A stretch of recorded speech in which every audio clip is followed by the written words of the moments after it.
Olá, vamos iniciar mais um programa Saúde para você. O meu convidado hoje é o cardiologista Dr. Leandro Oliveira. Ele vai conversar comigo sobre hipertensão arterial sistêmica. É só um minutinho que já a gente está de volta.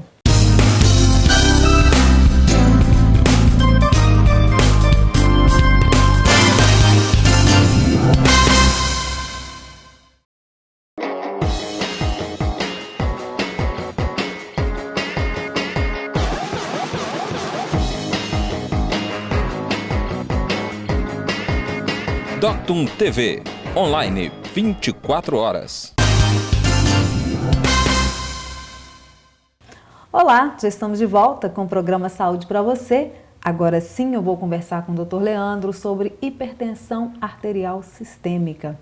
Olá, doutor, seja bem-vindo aí ao nosso programa. Muito obrigado pelo convite. Dr. Leandro, fala pra gente primeiro, o que é hipertensão arterial sistêmica? Então, Marinalva, a hipertensão arterial sistêmica é uma doença bem prevalente, né, no Brasil. Estimativas do Ministério da Saúde mostram que mais de 30% da população idosa adulta é hipertensa, ou seja, mais de 30 milhões de brasileiros, né, os adultos são hipertensos hoje. E é uma doença que não tem um fator único, é uma doença que a gente fala que é uma condição clínica multifatorial, ou seja, são vários fatores associados que provocam o aumento da pressão arterial. Hoje a pressão assim, acima de 140 por 90, que a gente fala é o famoso 14 por 9. Então tem algumas condições clínicas que, associado mais a alguns fatores de risco adquiridos durante a vida, levam a esse quadro de níveis elevados da pressão arterial.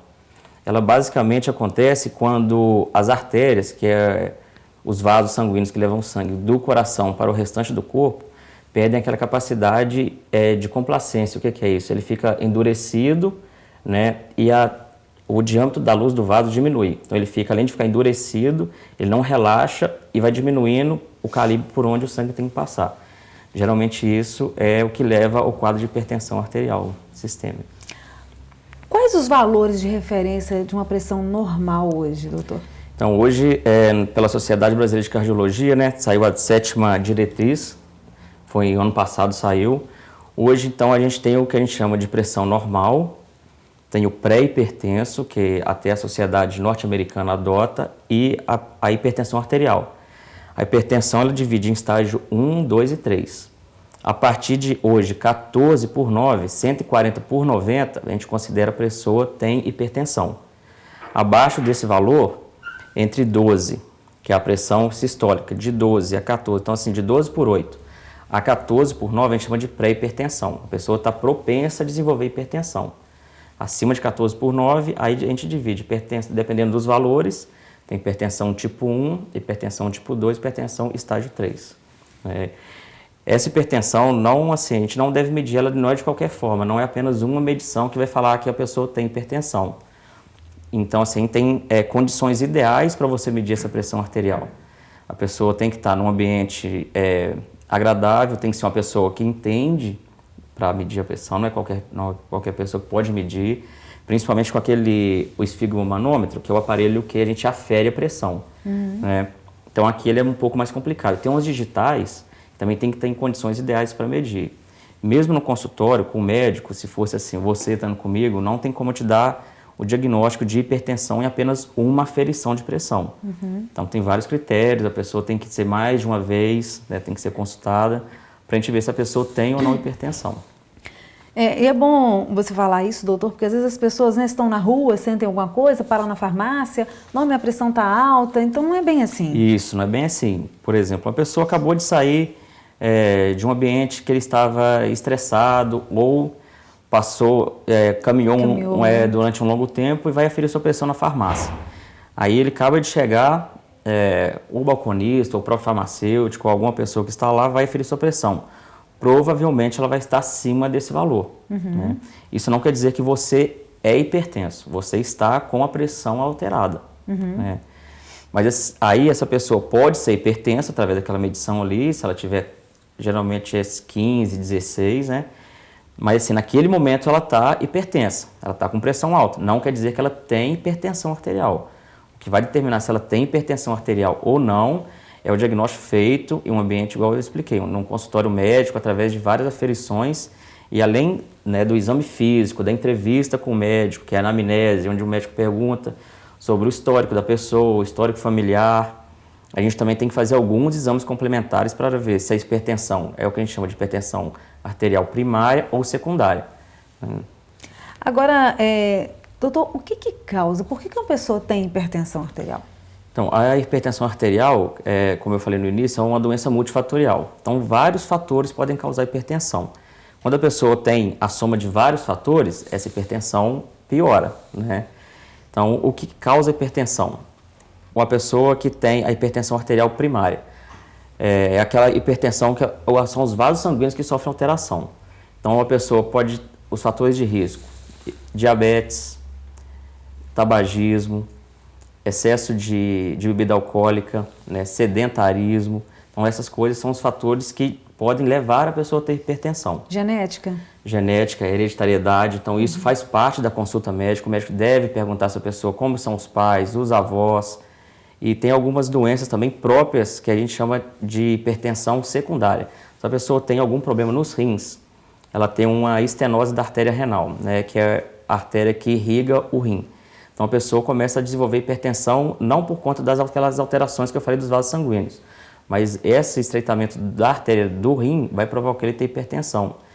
Tem uma glândula que a gente tem sobre o rim, chama suprarrenal, ela secreta alguns hormônios. Então, se ela tiver alguma alteração, um câncer, um tumor, a gente tem um quadro de hipertensão que não está relacionado diretamente com os vasos sanguíneos. Outra causa também que é relacionada à hipertensão, hipertiroidismo. Ele pode dar o quadro de hipertensão também. Ok, nós vamos para um pequeno intervalo. Programa Saúde para você, volta já. Agora você assiste a Doctum TV a qualquer hora e em todo lugar. Com o aplicativo Doctum TV para Android e iOS, você pode aproveitar toda a nossa programação quando e onde quiser. E o serviço é totalmente gratuito. Basta baixar e instalar no seu celular ou tablet. Baixe agora o aplicativo Doctum TV e aproveite a melhor programação. Ao vivo, de onde você estiver. Estamos de volta com o programa Saúde para você, hoje conversando com o Dr. Leandro, que é cardiologista, sobre hipertensão arterial sistêmica. Dr. Leandro, fala pra gente, o que a pessoa sente quando ela tem hipertensão? Quais os sintomas? Então, esse é um grande problema da hipertensão. Na maioria das vezes, as pessoas esperam ter algum sintoma para falar que tem pressão alta, né? E, na verdade, a hipertensão arterial sistêmica é uma doença que a gente considera oligossintomática. O que é isso? Ela não tem sintomas ou tem muito poucos sintomas. Geralmente eu falo para meus pacientes, quando a pessoa desenvolve os sintomas, é porque a lesão arterial, a pressão arterial sistêmica já provocou lesão nos órgãos. E geralmente quando tem alguns sintomas, é mais ou menos o que os pacientes falam mesmo. É uma dor na nuca, né, principalmente nessa região aqui assim. O paciente relata uma dor no peito, um aperto no peito, sintomas como tonteira, visão turva, um mal-estar geral, dor de cabeça. Então, são alguns sintomas associados, mas são muito poucos. Então, é um alerta, tem uma mensagem que eu deixo para todas as pessoas, que não esperem ter o sintoma para procurar ajuda nessa questão de hipertensão, porque geralmente a hipertensão arterial é uma doença que não dá sintomas. Como é que faz o diagnóstico, doutor, da hipertensão? Então, o diagnóstico, primeiramente, tem que ser com um profissional da área da saúde, né? O médico, o nutricionista, algumas pessoas estão capacitadas para dar diagnóstico de hipertensão. Como que nós fazemos esse diagnóstico? A pessoa vai através da consulta, né, com o profissional da área da saúde. Se for o médico, tem anamnese, né, tem entrevista médica, e aí a gente faz o exame físico. O exame físico da hipertensão arterial, a gente vai aferir a pressão arterial, né, nos braços, tem outros tipos de medida que a gente faz no tornozelo também. A gente vai auscultar o coração do paciente, ver como está, e pode pedir alguns exames complementares. Esses exames vão ser de acordo com o que o médico achar necessário naquele caso. Se o médico desconfia que a pessoa tem um hipertiroidismo, através da entrevista médica, ele vai solicitar os exames focados naquele quadro do paciente. Para fechar o quadro, além de um hipertiroidismo, causando hipertensão. Então, nesse caso, a pessoa tem dois problemas de saúde, né? Então, assim, o diagnóstico é feito através do profissional de saúde, através de condições ideais. Não adianta nada o paciente chegar também no consultório, pode ser na atenção básica, no postinho de saúde, é onde que a gente dá mais o diagnóstico também. É a porta de entrada do paciente na rede, né?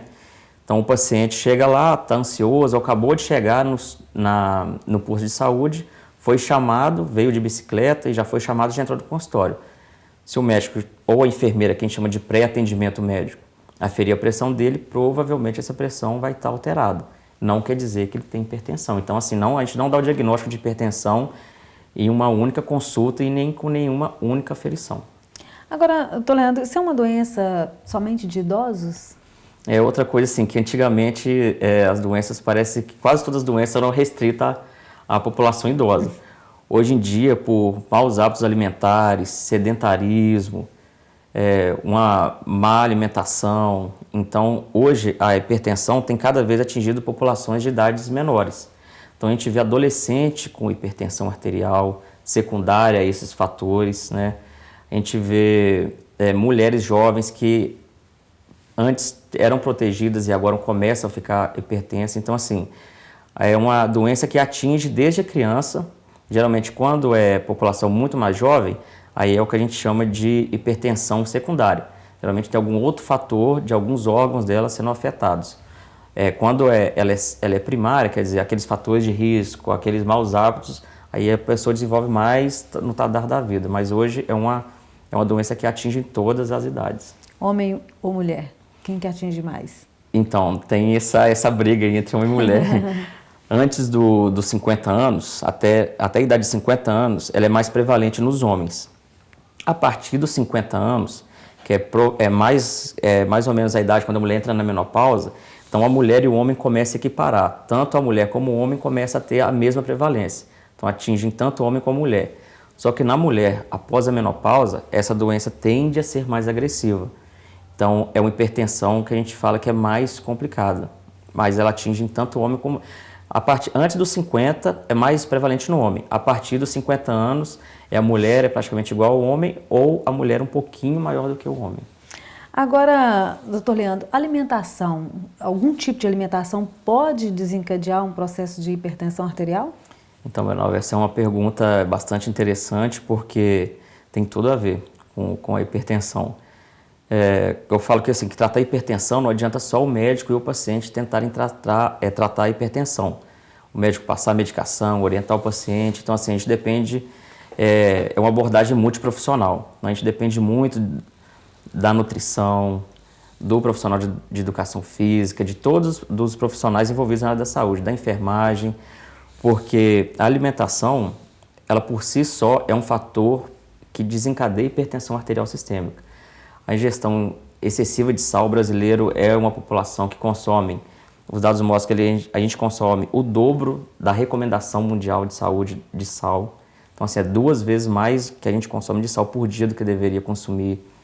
Excesso de bebida alcoólica, produtos industrializados, eles contêm muito sódio, que é um conservante natural dos alimentos.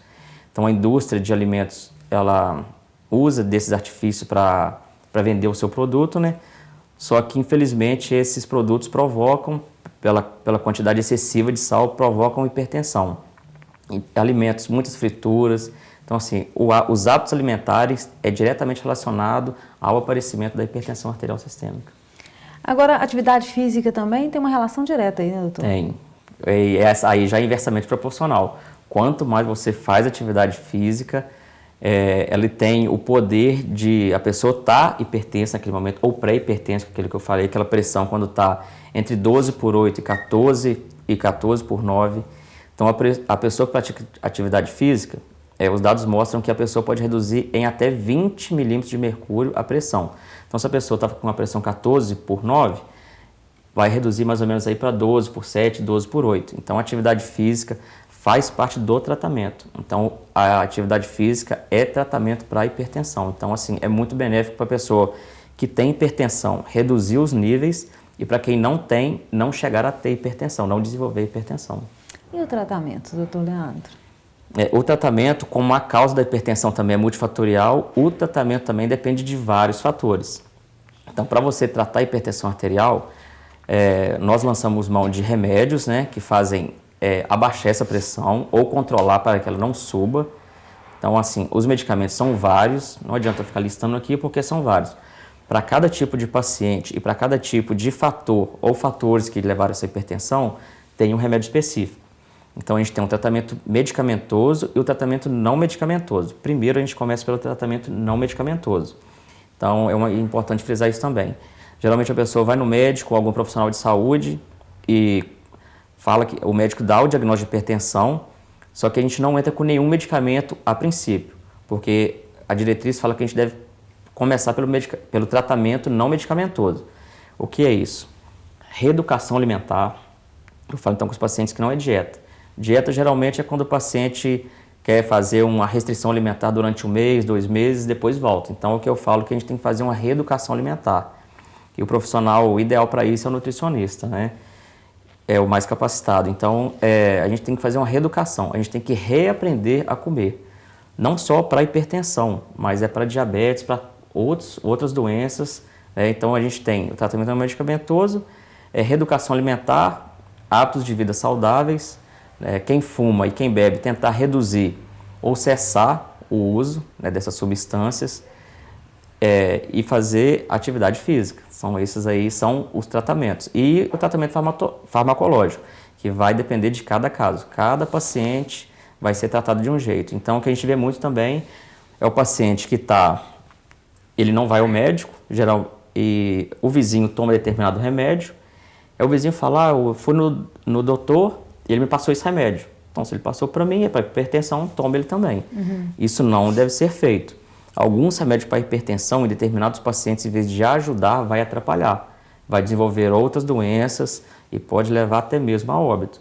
Então, o melhor tratamento para hipertensão, além dessas medidas que não tem remédio, é você procurar o seu médico para ele te orientar qual remédio vai ser para o seu caso.